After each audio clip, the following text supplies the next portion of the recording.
Well, now it's time to talk about the work package in which we were looking at modeling tools. Basically, I'm going to share with you some insights about what are modeling tools, why are they important for us, and how they can contribute to the evidence-based policymaking process.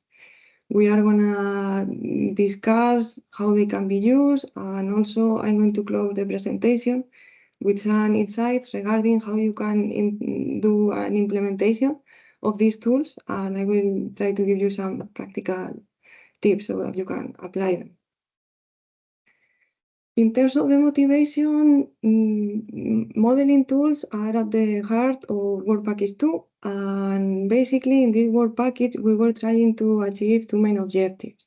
The first one was to assess how the modeling tools that we had at the moment can help us to support the design and implementation of the CAP strategic plans. And the second objective was to provide some methodological guidelines for the implementation of case studies in which modeling tools are applied. And we are going to see later today two of those applications. When we are thinking of the type of assessment that we did, we had a framework in which we were considering sustainability in agriculture from three different angles. We took into account the economic dimension, the environmental one, and the social aspect as well. In this framework, basically what we did was to translate these three dimensions into specific indicators, and after that we conducted some gap analysis to identify how the tools are performing in terms of these indicators. Are they indicators already covered, or is something that we still need to develop? Okay, now we have been mentioning the presentation modeling tool several times, but now is really when we need to provide a good definition of them. Modeling tools are a set of mathematical or econometric models and methodologies that can be applied to carry out ex-ante and ex-post evaluation of the CAP. These tools in general are going to allow us to generate some quantitative evidence based on statistical data. And if we look at the second part of the slide, we can see some categories. And in the context of this project, we decided to develop a typology that includes three different groups. The first one is what we call large-scale models. The second one is a small-scale model. And apart from that, we have experimental economics. If we are thinking of the distinction between large-scale models and small-scale models, basically, what we are considering here is tools that have a different type of geographical coverage. In the case of large-scale models, we are looking at tools that are EU-wide, and when we move on to small-scale models, basically, we are talking about tools that has only one country represented, and also it might be the case that they are looking at farms or at specific regions. In the case of experimental economic, what we can see in the slide is a set of methodologies, and basically here we include lab experiments, field experiments, RCTs, or DCIs. And later we will have a presentation that is going to focus on this specific aspect. Here, an important remark that I would like to share with you is that there is no single modeling tool that can give an answer to all questions. The choice of models or the type of tools that we are going to use in our analysis is going to be highly dependent on the type of policy question that we are trying to answer. Okay, thinking about the contribution of modeling tools to the overall policymaking process, is very important that we keep in mind that modeling tools can help us to apply adaptive management. In general terms, with these tools, specifically with the simulation models that I was mentioning, what we can do is to anticipate the expected market trends and also the likely impacts of policies and shocks. And therefore, this is gonna give us some additional time in which policymakers can adjust and fine-tune the policies that they would like to implement. The second important issue that I would like to highlight is that these tools can help us to generate outcomes that we can measure, and they also provide an integrated framework in which the different policies can be analyzed in a very structured way. And when we are thinking about the framework that I mentioned before, in which we have economic, environmental, and social goals, well, sometimes it might be difficult to reconcile all of them if we don't have the proper structure, and models are here to help us with this. Apart from that, modeling tools are going to help us to improve the accountability and the relevance of the CAP strategic plans. And they are also useful when we are thinking about conducting an analysis in a transparent way. And also, sometimes they will allow us to create a common ground for different stakeholders. It might be the case that, during the policy-making process, our instruments are targeting different stakeholders with competing interests. And in this case, it's very useful to have a framework that gives us a clear representation of the different trade-offs that the policy is going to face. Okay, looking at the main uses, basically I would like to emphasize two different categories. The first one is ex-ante analysis, and the second one is ex-post analysis. In the case of ex-ante analysis, we are applying our tools before the implementation of the policy, and we are trying to make an evaluation of potential outcomes, benefits, and risks that are associated with the different policy options. To give you a better understanding of the type of actions that we can do with these tools, here we have some examples. For example, we can use tools to produce a market outlook in which we are anticipating trends, considering that the current situation is going to translate into the future. We can conduct a what-if scenario in which we are looking at the potential effects of a very specific and concrete shock or policy intervention. Or we can also do more complex scenario studies in which we are looking at a whole package of policies, and then we will have a baseline and a scenario, and we will see the impacts of the policies under consideration. Finally, in the case of ex-post analysis, what we are trying to do is to evaluate the policies comparing past experiences or similar experiences from other contexts.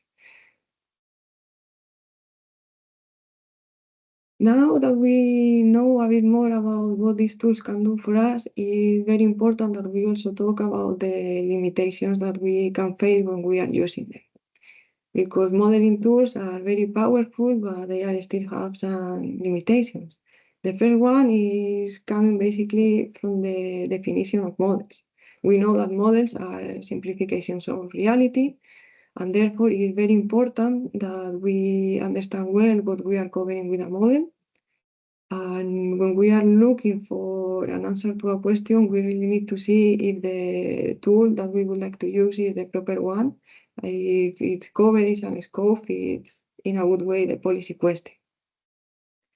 Here we also have some basic aspects that we need to consider when we are trying to do some analysis. For example, we need to look at the time coverage, at the geographical coverage of the tool, and also at the commodity disaggregation. A tip that I would like to share with you is to look and trying to see if there has been similar work conducted in another member state, because that can also give us an idea about the type of outcomes that we can expect, or the type of tools that we're using when we're looking at this question. The second limitation is that modeling tools, specifically the large ones, tend to be quite data hungry. And in this case, my recommendation is that in general, we should try to rely on official statistical data to the extent possible, because this will help us with the transparency of the analysis, and also is going to allow to replicate the analysis in the future or in other countries. Something important is that models often rely on assumptions. And therefore, it's crucial that we communicate and document well the assumptions that we are incorporating in our analysis. And finally, sometimes we need to face a trade-off because if data is limited, we will have to apply a small or simple modeling tool. But even though they tend to provide insights that are informative. Now it's time to talk about the steps that we need to follow when using modeling tools. And when looking at the whole process, I would like to identify 5 different steps. The first one is what I call to get started. And here, end users or the person that would like to get the answer to the question should define the policy or the research question in a good way and also approach the modeling team with the right expertise.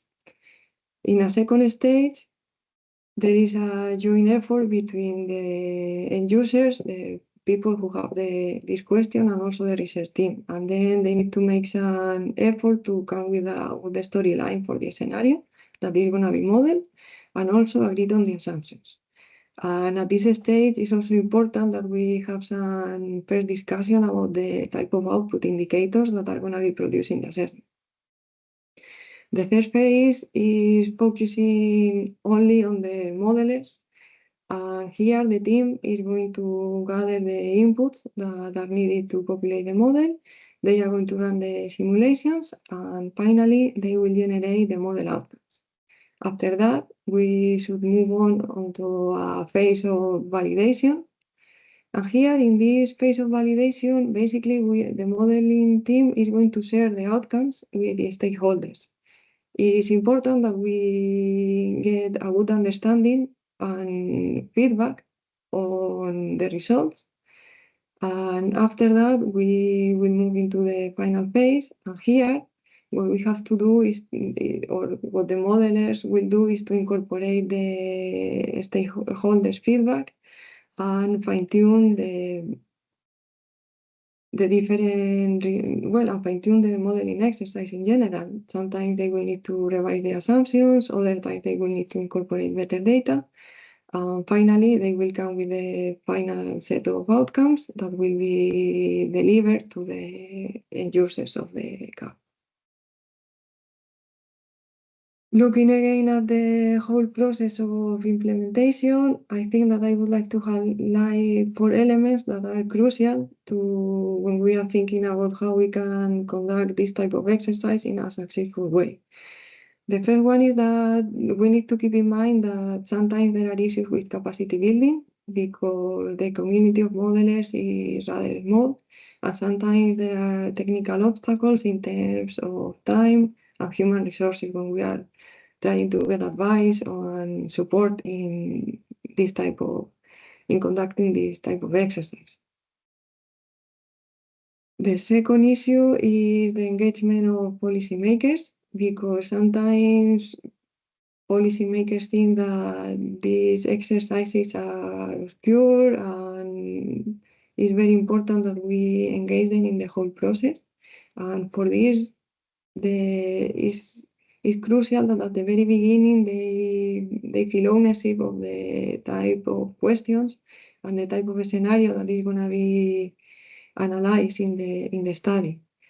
And also, it's very important for us that we make them aware of all the potential and the contribution that modeling tools can deliver to the policy-making process.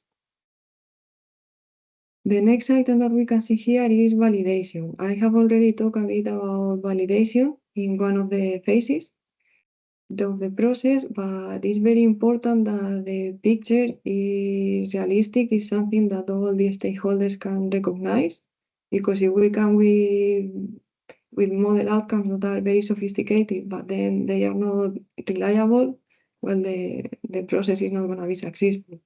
And finally, before closing the presentation, I would like to make a reference to the dissemination of modeling outcomes, because with our tools, we generate quantitative insights, we generate numbers, but it's very important that those numbers tell us a story that everybody can understand.